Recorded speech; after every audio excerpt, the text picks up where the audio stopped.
Cancel झाले ते चांगल्या कामासाठी नाही की नाही ते वॉल कंपाऊंडच्या प्लेकडे सुद्धा झाला. अच्छा प्रायव्हेट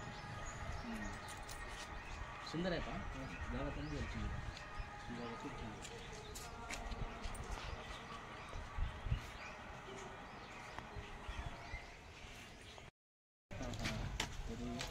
या असं या सर्वजण या ना सर्व या पुढे.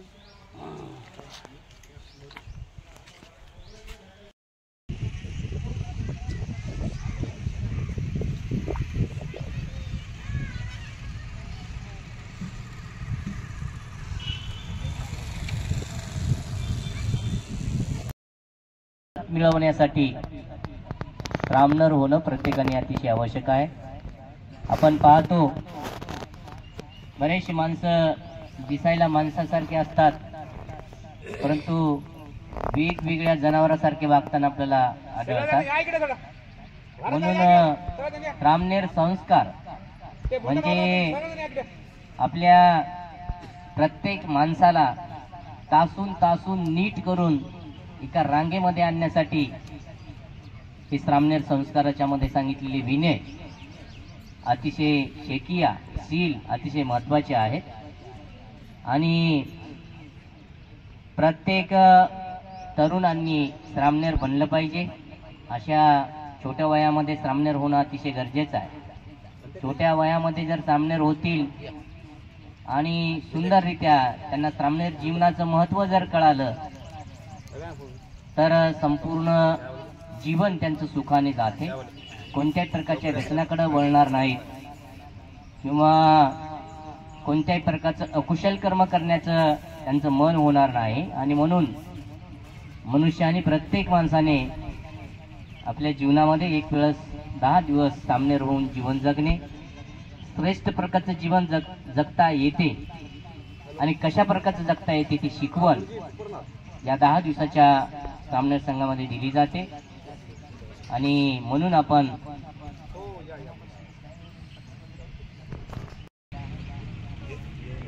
आणि ब्राह्मणेर दीक्षा घेण्यासाठी या ठिकाणी सर्व उपासक मुलं या ठिकाणी उपस्थित आहेत. तेव्हा सर्वांना आपण ब्राह्मणेर दीक्षा मुलांना देणार आहोत. तेव्हा सर्वांनीच या ठिकाणी त्रिशरण पंचशील ग्रहण करायचं आहे. सर्वांनी गुडघ्यावर बसा तुम्ही.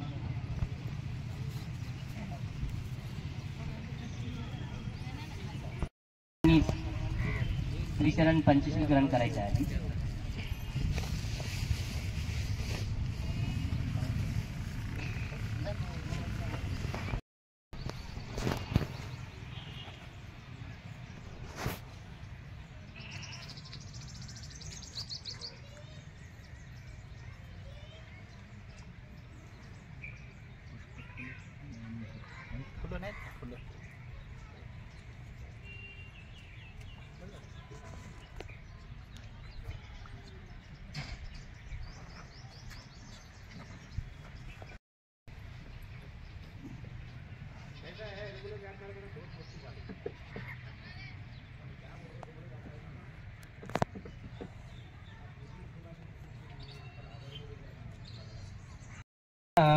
भारतेन कत्तं स्वपापराधं क्षमतु मे भन्ते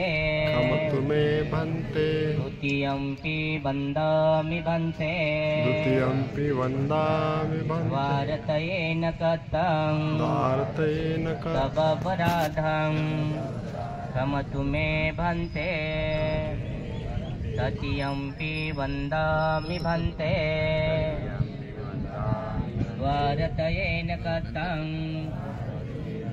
स्वपापराधं क्षमतु मे भन्ते ओकासव अहं भन्ते तिसरणेन सतिं पंचशीलं धम्मं याचामि अनुगहं गत्वा शीलं देथ मे भन्ते द्वितीयंपि अहं भन्ते तिसरणेन सतिं पंचशीलं धम्मं याचामि अनुग्रहं कृत्वा शीलं देथ मे भन्ते तृतीयंपि अहं भन्ते तिसरनेन सत्यं पंचशीलं धम्मं याचामि अनुग्रहं कृत्वा शीलं देथ मे भन्ते यमहं वदामि तं वदेथ आमते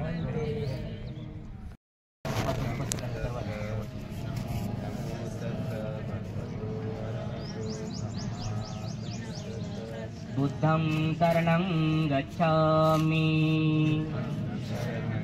धम्मं शरणं गच्छामि संघं शरणं गच्छामि तृतीयंपि बुद्धं शरणं गच्छामि तृतीयंपि धम्मं शरणं गच्छामि तृतीयंपि संघं शरणं गच्छामि तृतीयंपि बुद्धं शरणं गच्छामि तृतीयंपि धम्मं शरणं गच्छामि तृतीयंपि संघं शरणं गच्छामि शरणगमनं सम्पूर्णं पानातिपाता वेरमणि सिक्खापदं समादयामि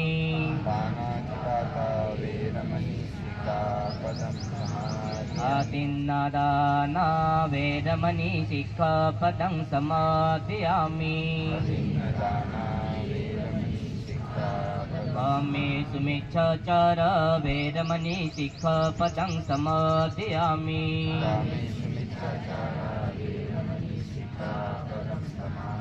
मुसावादा वेरमणि सिक्खापदं समादयामि दुरामेरयमज्जपमादट्ठाना वेरमणि सिक्खापदं समादयामि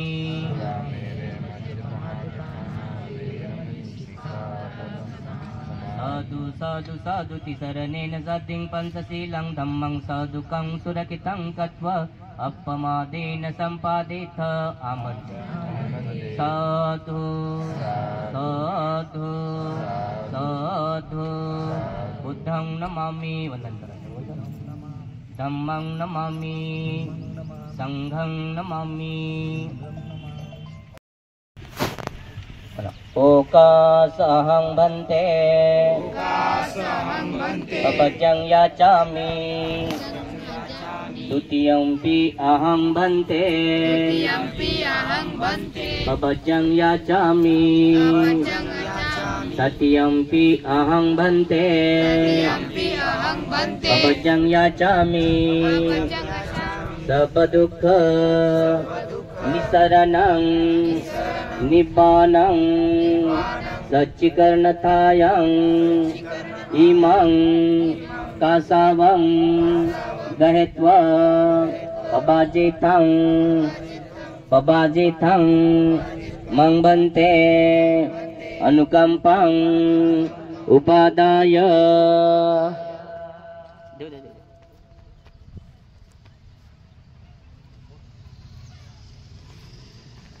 द्वितीयंपि सर्वदुःख निसरणं निब्बानं सच्चिकर्णतायं इमं कासावं गहेत्वा पबाजितं मंबन्ते अनुकंपं उपादाय तृतीयंपि सर्वदुःख निसरणं निब्बानं सच्चिकर्णतायं इमं कासावं गहेत्वा पबाजितं मंबन्ते अनुकंपं उपादाय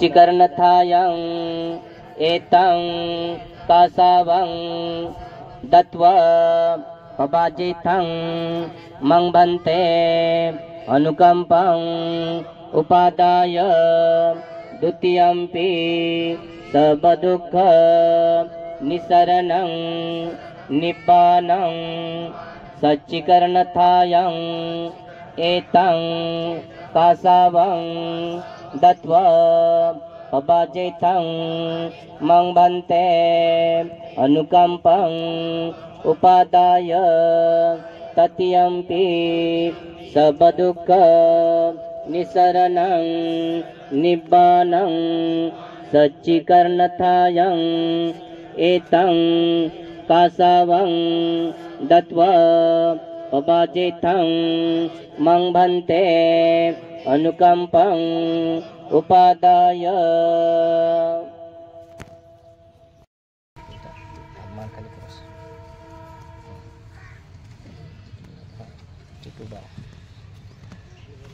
कुठं नाही साजित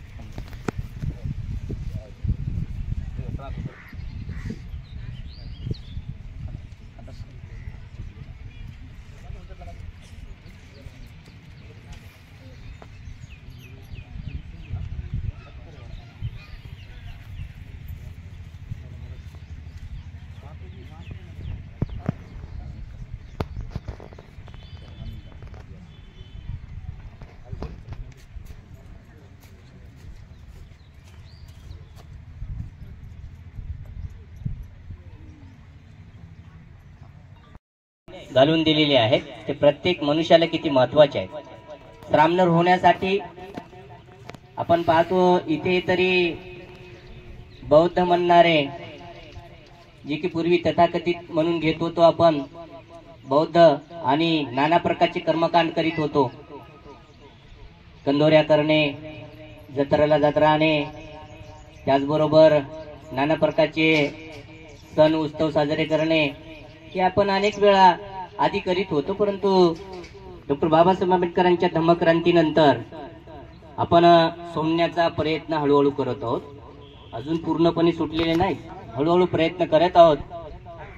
बुद्धांनी प्रत्येक मनुष्याला श्रेष्ठ जीवन जगण्यासाठीचा सुंदर उपदेश केलेला आहे। प्रत्येक मनुष्य आपल्या स्वतःमध्ये असणाऱ्या नाना प्रकारच्या उणीवा, आपल्या स्वतःमध्ये असणारे जे काही अवगुण त्यागुण गुणवान बनण्याचा प्रयत्न प्रत्येक मनुष्याला करता येतो। जे काही उणीवा आहेत आपण पाहतो, मनुष्य म्हणून जीवन जगत असताना आपण आपल्यामध्ये अनेक माणसं पाहतो की नाना प्रकारच्या मादक पेयाचं सेवन करणारे आपल्याला आढळतात। तारुण्यामध्ये कोणत्याही प्रकारचं मादक पेयाचं सेवन करू नये। त्याला मनुष्य जीवन काय आहे ते कळावं। मनुष्य जीवन कळालं तरच तो माणसासारखा वागेल। माणसाचं जीवनच त्याला कळालं नाही तर तो माणसासारखा वागू शकणार नाही, तो वेगवेगळ्या प्रकारच्या जनावरांसारखा वागेल। आणि म्हणून बुद्धांनी ही शिकवण देत असताना त्यामध्ये 75 शिकवणी सांगितलेल्या आहेत ब्राह्मणांना। ब्राह्मणामध्ये आपण पाहिलं, ब्राह्मण नाही ते गृहस्थी जीवनासाठी सुद्धा, गृहस्थ आणि गृहिणींच्या साठी सुद्धा ते आवश्यक असणाऱ्या गोष्टी आहेत। आपण पाहतो माणसा असून त्यांना जर व्यवस्थित शिकवण नसेल तर तो जेवत असताना मोठे मोठे घास घेऊन गाल फुगून फुगून काही लोक जेवतात। काही माणसांना जेवण्याची पद्धत आहे, मोठाच्या मोठा घास घेतात, जेवढा हातात मावल तेवढा, आणि तोंडामध्ये तेवढा घास टाकतात। आणि मग खाताना इकडं फूक तिकडं फूक, इकडं गाल फुगलेला, ते गालामध्येच घास आहे, तो घास गिळणच झाला नाही तरी पण दुसरा घास कोंबणं चालू आहे की नाही। ते काय माणसाची खाण्याची पद्धत नाही आहे। माकड खातात, तुम्ही माकड पाहिले का? कधी माकड पाहिले? माकडं खातात, त्याच्या खातात काही आणि गालाच्या मध्ये असं मोठंच्या मोठं फुगू फुगू ठेवून देतात. असं इतकं माकडं पाहिले. ते वृत्ती तशी माकडांची वृत्ती आहे. आजही आपण माणसासारखे दिसणारे माणसं वेगवेगळ्या प्रकारच्या जनावरांसारखे वागताना पाहतो. जसं की उदाहरणामध्ये काही लोक पुड्या खातात, खरा खातात. ते दिसायला माणसं दिसतात परंतु वागणं त्याचं जनावरासारखं आहे. मी जसं सांगितलं आता त्याप्रमाणे एवढाच्या एवढा मोठा खरा खाऊन तोंडामध्ये फुगून इकडे तिकडे जनावर वेगवेगळ्या प्रकारची कृती करतात. तेही तशा प्रकारचे इकडे तिकडे पचपच थुकण्याचं काम करतात. हे माणसाला सोपण्यासारखं कृत्य नाही आहे. बरोबर आहे.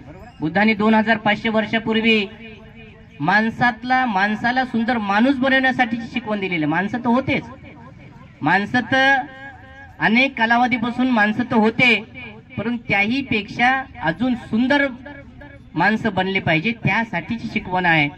बुद्धांनी ही शिकवण देत असताना प्रत्येक माणसाने कशा पद्धतीने खाताना कसं खाल्लं पाहिजे, चालताना कसं चाललं पाहिजे, बसताना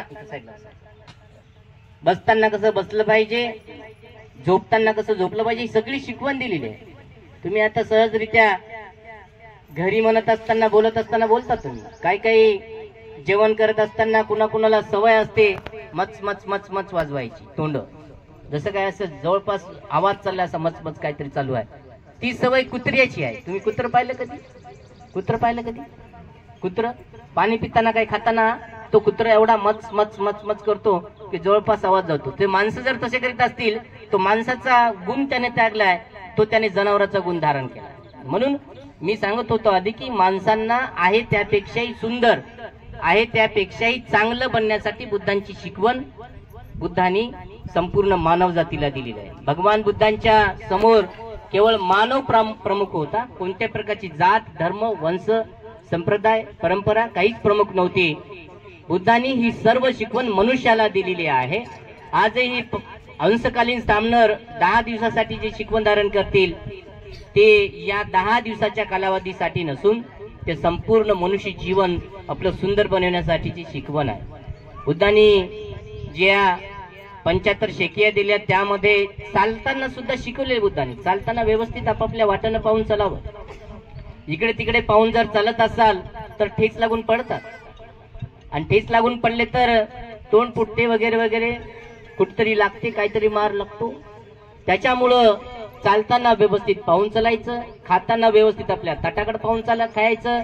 आता हे 15 दिवसामध्ये जी शेकिया शिकवल्या जाणार आहेत यांना सर्वांना आणि तुमच्या सुद्धा कामाच्या आहेत.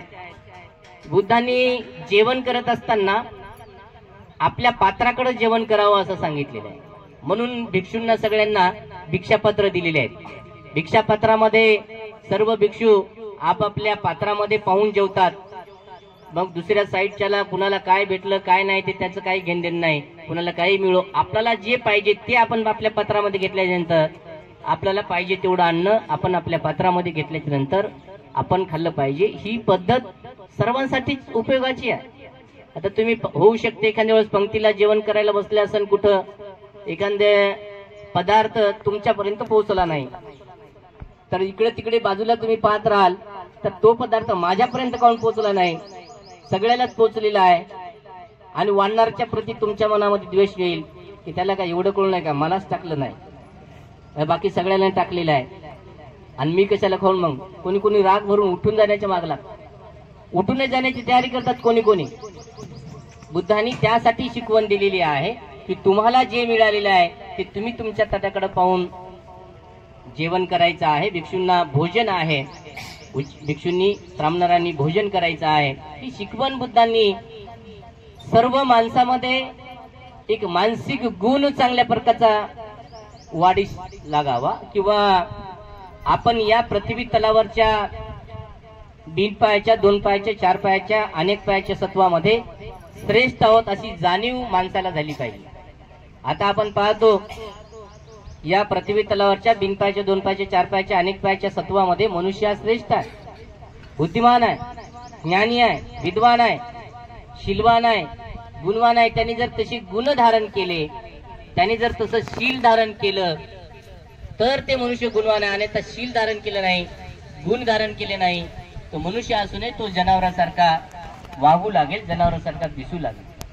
म्हणून बुद्धांनी खाण्यावर सुद्धा नियंत्रण केले. तुम्ही तुमचंच खाणं आहे, तुम्हीच कमावता. तुम्ही काही जण म्हणता आम्ही सगळी कमाई कराल, तो कशासाठी कराल? खायासाठी नाही तर कशासाठी? आम्ही एवढं रात्रंदिवस मेहनत करायलो, परिश्रम करायलो आणि खाण्यासाठी नाही तर काय? रात्री खाय, त्याच्यानंतर सकाळी खा, उठलं की खा, कोणी कोणी दुपारी खा, संध्याकाळचं खा, कधी कधी कोणी बसलेलं जिथं बसल तिथं खा, चलतानी खा, उभ्यानं खा, लेटलेलं असले तरी खा. असे काही खाऊन खाऊन जसं काय त्यांचा जन्म खाण्यासाठीच झाला काय असं वाटते काही जणांना. आणि मग खाल्ल्याच्या नंतर जास्तीचा स्वभाव आहे जास्तीचा आहार. बुद्धांनी सांगितलंय जास्तीचा आहार जर अति जास्त सेवन केलं, भोजनाचं सुद्धा अतिसेवन केलं तर ते सुद्धा मादक पेयामध्ये मोडते. मादक पेयामध्ये भोजन सुद्धा अतिसेवन मादक पेयामध्ये मोडते. जर एखाद्या व्यक्तींना आपण पाहिलं, आता एखाद्याला 2 भाकरी खायची सवय आहे, नेहमी तो 2 भाकरी खातो, त्याचं पोट 2 भाकरीने जगते. तर तो एखादी भाजी चांगली झाली म्हणून तिथं 4 भाकरी खाल्ल्या तर काय होईल त्याचा परिणाम? त्याला तिथंच उठतं होणार नाही, तिथं झोप येईल काय म्हणेल, तिथं झोपायला सुरू करेल. लई खाल्लं म्हणेल मला झोप यायली, तिथं झोपू लागेल. भोजन सुद्धा अतिसेवन केल्याच्या नंतर मादक पेयाकडे जाते. म्हणून बुद्धांनी खाण्याच्या बाबतीमध्ये सुद्धा मात्रा जाणलेल्या आहेत. मात्रा जाणून जेवण करा म्हटलेलं आहे बुद्ध. आणि म्हणून बुद्धांनी अशा प्रकारे जी काही शिकवण दिलेली आहे, ही शिकवण सर्व मानव जातीला अतिशय आवश्यक असणारी शिकवण आहे.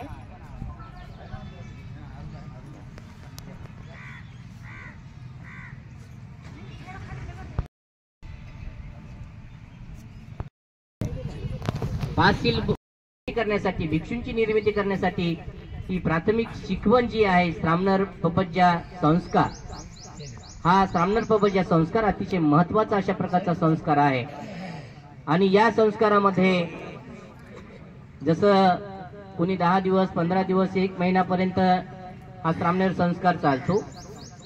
इथे सर्व गोष्टी अगदी छोट्यातल्या छोट्या गोष्टी शिकवल्या जातात. जशी की एखादी आई आपल्या लेकराला खाताना, उठताना, बसताना, चालताना, बोलताना वारंवार शिकवण देते आई, तशा प्रकारची शिकवण बुद्धांनी इथल्या समस्त मानवजातीसाठी दिलेली आहे.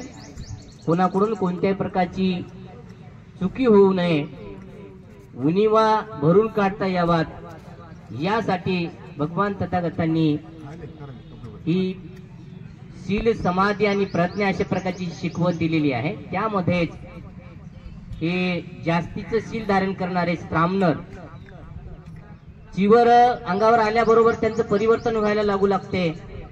जसं आपण पाहिलं की आधी वेगवेगळ्या प्रकारचे कपडे धारण करणारे हे मुलं, वेगवेगळ्या प्रकारचे पॅन्ट, वेगवेगळ्या प्रकारचे शर्ट, वेगवेगळ्या प्रकारचे केसाचे कट त्यांचे होते आधी. त्या सगळ्यांनी आता मुंडन केलेलं आहे आणि त्यांच्यामध्ये एक समानता यावी, ते सर्वजण सारखे दिसावेत, सर्वांना सारखं शिक्षण ग्रहण करावं, सर्वांना सारख्या पद्धतीनं शील, समाधी आणि प्रज्ञा या मार्गावर आरूढ होता यावं म्हणून बुद्धांनी ते श्रामणर पपज्या सांगितलेले आहे. आणि श्रामणर झाल्याच्या नंतर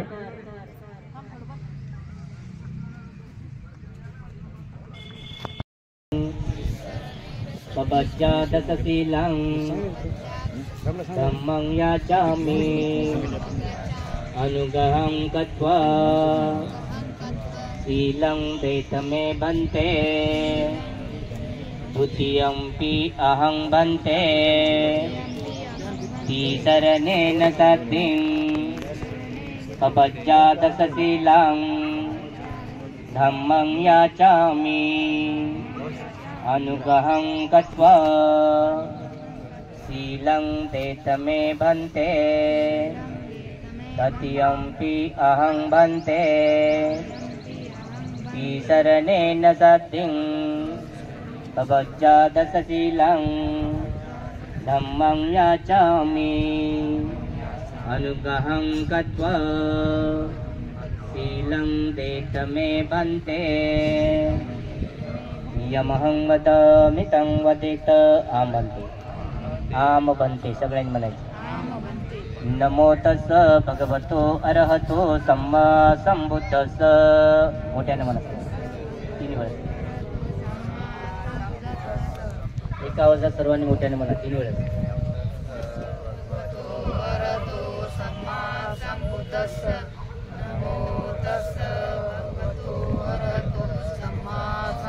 बुद्धं शरणं गच्छामि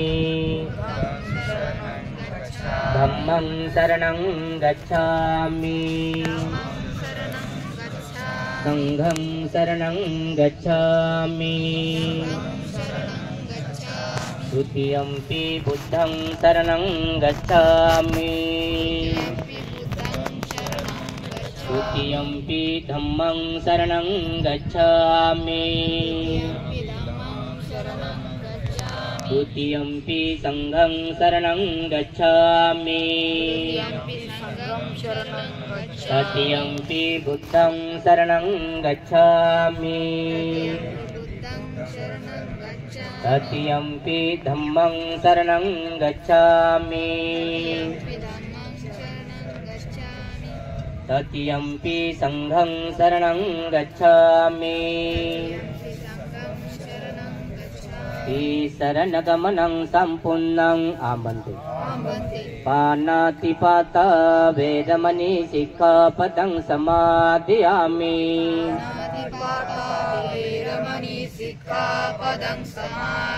आदिन्नादाना वेदमणि सिक्खापदं समादयामि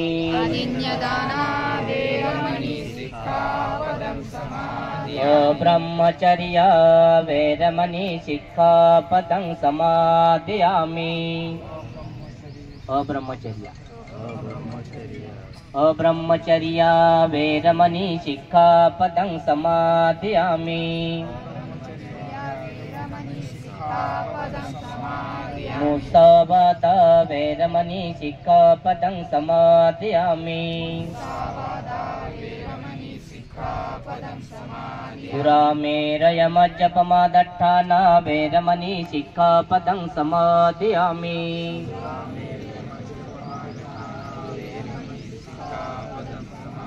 विकालभोजना वेदमणि सिक्खापदं समादयामि विकालभोजना वेदमणि सिक्खापदं समादयामि नच्चगित वादित विसुखदर्शना वेदमणि सिक्खापदं समादयामि मालागन्ध विलेपनधारण मंडन विभूषणठाना वेदमणि सिक्खापदं समादयामि उच्चसैन महासैन वेदमणि सिक्खापदं समादयामि जातरूप रजत पटिगहना वेदमणि सिक्खापदं समादयामि इमानि पवज दश सिक्खापदानि समादयामि इमानि पवज दश सिक्खापदानि समादयामि इमानि पवज दश सिक्खापदानि समादयामि साधु साधु तिसरणेन सद्धिं पवज दशशीलं धम्मं साधुकं सुरक्षितं कृत्वा अपमादेन सम्पादित आम्बन्ते साधु साधु साधु बुद्धं नमामि वदन् करते धम्मं नमामि संघं नमामि नमो तस्स भगवतो अरहतो सम्मा संबुद्धस्स नमो तस्स भगवतो अरहतो सम्मा संबुद्धस्स करणीयमत कुशलेन यन्तं सन्तं पदं अभिसमे च सक उजो च सुजो च सुवचो च समुदो अनतिमानि सन्तो सको च सुभरो च अपकिच्चो च सल्लौकवोति सन्तीन्द्रियो च निपको च अपगप्पो कुलेषु अननुगिद्धो न च कुद्धं समाचरे किञ्चि येन विඤ्ञो परेवुपवदेयो सुखिनो वा केमिनो हन्तु सब्बे सत्ता भवन्तु सुखितत्ता एके चिपन भूतति तथा वा थावरा वा अनवशेषाधिका वा ये महन्ता वा मज्जिमारसकानुकतूला दिट्ठा वा एव तिष्ठा ये च दूरे वसन्ति अभिदूरे भूता वा सम्भवेसि वा सब्बे सत्ता भवन्तु सुखितत्ता न परो परं निकुपेत ज्ञातिमन्येत कथचिनं किञ्चिप्यरोसनं पटिगसंज्ञानायमन्यस्य दुःखमेच्चय्य माता यथा नियपुत्रं आयुषा एकपुत्रमनुरक्षे एवंपि सर्वभूतेषु मानसं भावये अपरिमाणं मेतं च सर्वलोकस्मिन् मानसं भावये अपरिमाणं बुद्धं अदोषतिर्यं च असम्बाधं वैरं असपथं दिष्टं चरं निसिन्नो वा सयानो वा यावतः विगतमेतु एतं सतिं अदिष्ठेय ब्रह्ममेतं विहरं इदमावु दिष्टिं च अनुपगम्यशीलव दर्शनेन सम्पन्नो कामेषु विनय्य गीतं न हि च सुगपसेयं पुनरेतीति एतेन सच्चवज्जेन वोतु ते जयमङ्गलम् एतेन सच्चवज्जेन सबदुःखभयरोगविनाशतु एतेन सच्चवज्जेन वोतु ते जयमङ्गलं सप्पीतियो विभजन्तु सर्वरोगो विनाशतु माते भवत्वन्तरायो सुखी दीर्घायुको भवतु सर्वमङ्गलं रक्षन्तु सर्वदेवता सर्वबुद्धानुभावेन सतः सोत्थि भवन्तु ते भवतु सर्वमङ्गलं रक्षन्तु सर्वदेवता सर्वधर्मानुभावेन सदा सोत्थि भवन्तु ते भवतु सर्वमङ्गलं रक्षन्तु सर्वदेवता सर्वसङ्घानुभावेन सदा सोत्थि भवन्तु ते अभिवादनशीलिस नित्यं बद्धपचायिनो चत्तारो धम्मा वर्धन्ति आयुवन्नो सुखं बलं ति साधु।